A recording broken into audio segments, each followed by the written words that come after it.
नेपाल के लोग ये कह रहे हैं कि तुर्की का हिसाब होगा, तुर्की ने भारत की पीठ में खंजर भोंका। क्यों हम ऐसा कह रहे हैं? क्योंकि बार बार भारत ने मदद के हाथ बढ़ाए। सिर्फ 2023 का मामला नहीं है, जानकारी चलिए जल्दी से आपको दे देते हैं। क्योंकि 1947 से तुर्की से संबंधों को भारत ने तवज्जो दी, इंपॉर्टेंस दी। 1970 के दशक से तुर्की को खेती किसानी में हमने मदद दी। 2020 में जब कोरोना महामारी आई थी तब भारत ने दवाएं भेजी थी तुर्की। 2023 में भूकंप आने पर करोड़ों की मदद की गई, तस्वीर भी हमने आपको 2023 की दिखाई। जब कुर्द अलगाववादियों के खिलाफ लड़ाई थी तब भी भारत ने मदद के हाथ बढ़ाए। यूरोपीय संघ में जब शामिल करने की बात आई तो भारत ने वैश्विक मंच पर समर्थन दिया। लेकिन तुर्की की भी फितरत वैसी ही है जैसी पाकिस्तान की, धोखेबाज फितरत। लखनऊ के लोग इस पर क्या कह रहे हैं, सुनिए उन्हें। तुर्की की हम सब कुर्की करवा देंगे, आपकी परेशान ना हो।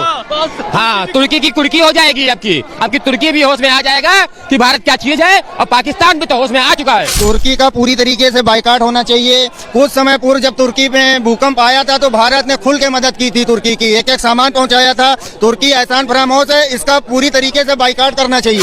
तुर्की देखिए एक ऐसा छोटा सा देश है, और वो जब कहीं पनाह किसी को नहीं मिलता है तो गए गुजरे लोगों के साथ ही जाते हैं। भारत एक विशाल बड़ा देश है और पूरे विश्व के जितने भी देश थे वो सब भारत के देश थे। एक तुर्की उसके साथ चला गया तो क्या होगा? ये तुर्की टर्की भारत वाले नहीं मानते उनको, वो पाकिस्तान के साथ कोई था ही नहीं, मजबूरी में एक आदमी चला गया है। हमारे भारत के सामने आज तुर्की कहीं दिखता नहीं है, टिकता नहीं है।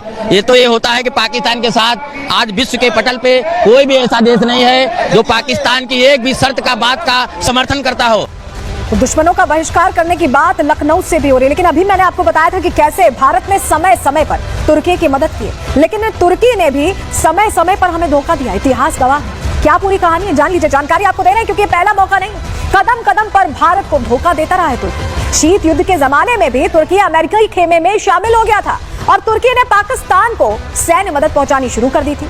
1965 के युद्ध में भी तुर्की ने पाकिस्तान की सहायता की थी। 1971 की जंग की भी बात कर लें तब भी तुर्की ने पाकिस्तान की मदद की थी। 1974 में तुर्की ने भारत के करीबी साइप्रस पर हमला कर दिया था। संयुक्त राष्ट्र में कश्मीर मामले में भी पाकिस्तान का साथ दिया था तुर्की ने। तो तुर्की धोखेबाज रहा है, समय समय पर ऐसी तस्वीरें सामने आती रही हैं, लेकिन इसके बावजूद हमने बड़ा दिल रख के बहुत मदद की, क्योंकि हम मदद करने के लिए जाने जाते हैं और वो धोखा देने के लिए जाने जाते हैं। लेकिन अब भारतीयों ने तय किया है कि उन्हें सबक सिखाएंगे। जरा एक तस्वीर आपको दिखाते हैं। ये देखिए, निशिकांत दुबे जो नेता है, मंत्री है, वो कह रहे हैं कि तुर्की और अजरबैजान हम भारतीयों को जाना बंद करना चाहिए। वो ये अपील कर रहे हैं कि आप नहीं जाना चाहिए। बीजेपी नेता की अपील इसलिए जरूरी हो जाती है क्योंकि ऐसे मौके पर ऐसे देश जो दुश्मन की तरह काम करे उनसे दूरी भली, यही कह रहे हैं निशिकांत दुबे भी।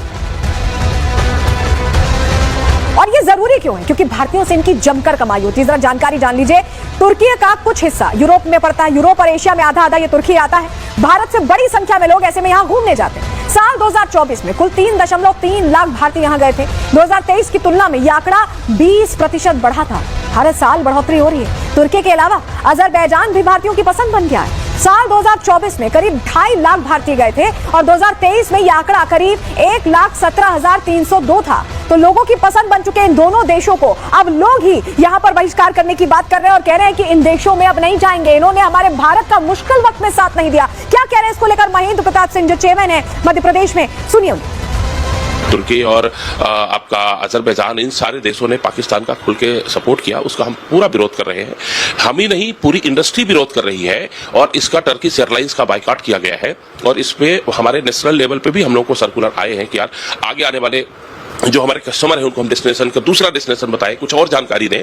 लेकिन इनका हम ना तो कोई एयर टिकट बुक कर रहे हैं, ना ही हम इनका कोई वीजा कर रहे हैं इन कंट्रीज का, और ना ही इनका कोई भी, ना कोई होटल बुक कर रहे हैं। इवन कोई ट्रांजिट पैसेंजर भी होता है तो हम उसको मना कर देते हैं। देखिए, बिजनेस में है, प्रॉफिट और लॉस होना एक अलग बात है।